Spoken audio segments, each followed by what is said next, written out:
Hello everybody, this is Monster of Tech here, back with another video.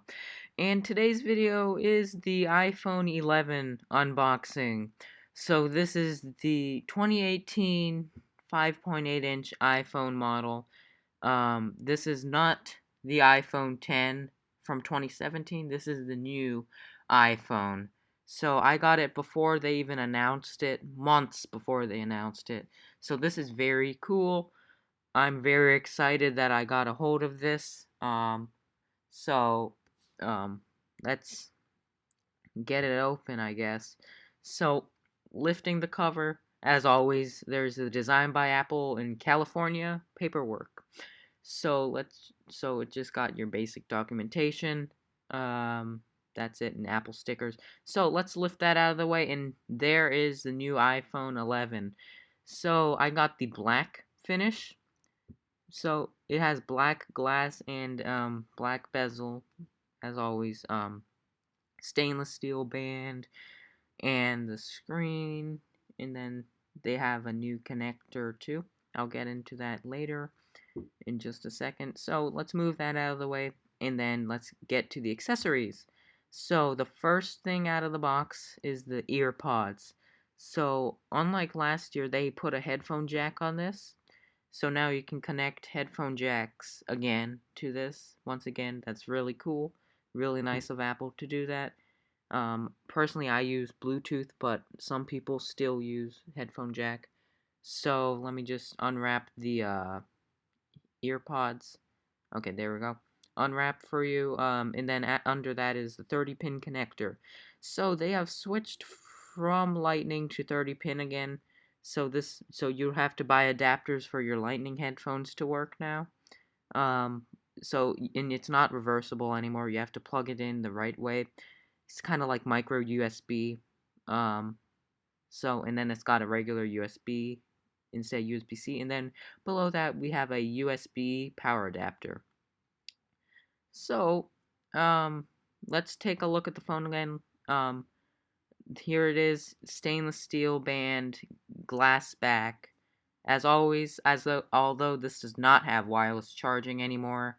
Wish they had wireless charging, but I guess I don't know. So, just the back. Here it is. 5 megapixel camera, mono flash. Um, Here's a stainless steel. It is matte like the aluminum finishes on the iPhones. Whoop. um, but here it is, the new iPhone 11. So, camera, 5 megapixel cable, 720p, and here's the iPhone labeling. So they got the stuff back, the bad stuff back. They got all the labeling back, even on the US models. And here's the headphone jack on the top.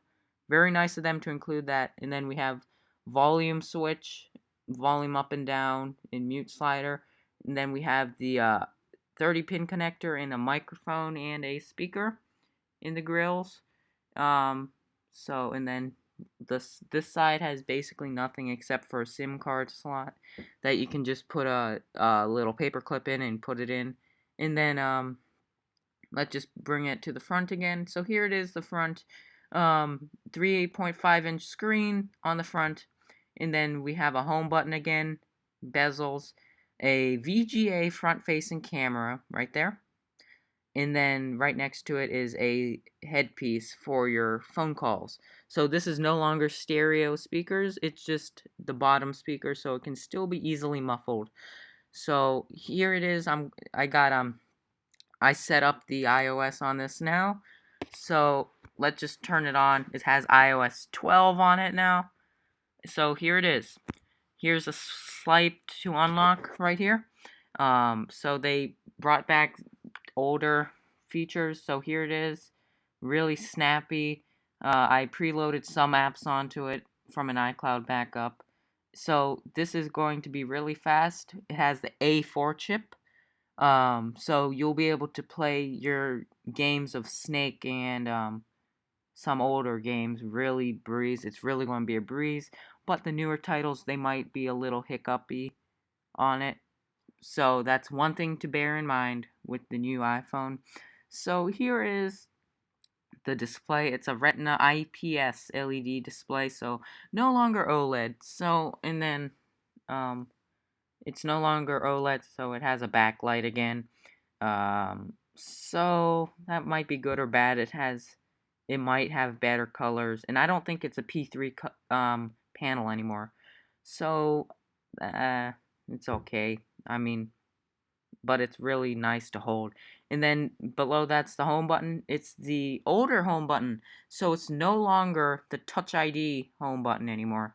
So that might be a little bad for some people. No longer Touch ID. So I think they got rid of Face ID as well on the new iPhone. So that's something bad. So you just have to revert back to your password, and then the gestures are the same as with the home buttoned iPhone. So you can access Control Center for your flashlight, and you swipe from the top. You have the notification center. So unlike the iOS 11, it's this separate notification center. It does not take you to your lock screen. It's its own separate thing. So that's kind of cool, and it's no longer you have to swipe from the top right for the control center, and it's got the home button, everything you'd expect from a home button phone. Like press it, takes you to the home screen. Double tap it, and it will give you your app switcher. No longer you have to hold your finger on the display anymore. Really cool. And then here's the display again. And then the back, it is no longer camera bump anymore. So they've been able to fit in the camera without a bump on it. That's really cool. And now for some size comparisons. So right here is my Apple Watch Series 3.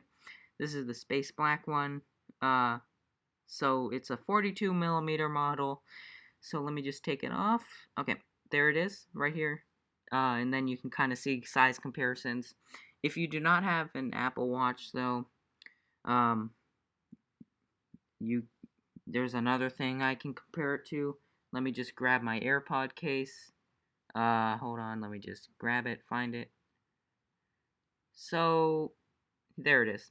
So here's the AirPod case. Basically, everybody has this. I mean, it's really good. So here it is. You can kind of see it's the size comparisons.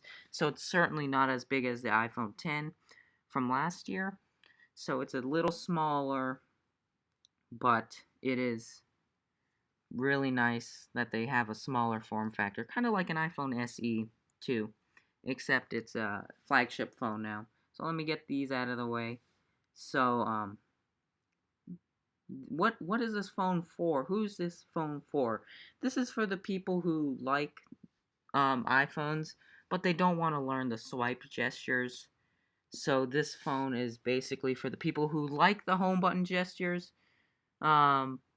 So that's basically the people who it's for. And one thing this has is you can remove the back on it. So if you can unscrew the screws, you just slide it up, and then it will let you replace the battery. Although you cannot like upgrade the RAM or anything, but who really upgrades the RAM on this? But yeah, you can swap the batteries if it's terrible. Apple must have taken some notes from their battery fiasco, their slowdown gate from last year. Really nice that they have this semi-removable back, and then you can kind of look at the stuff in there for fun. So just, and then if you crack it, you don't have to pay $500 anymore. You just unscrew it, swipe it up, and then you can just buy a new one. But the front's a little harder to remove. So this has been the iPhone 11 review. This has been a Monster of Tech video. Please consider liking, commenting, and subscribing, and I will see you in the next one.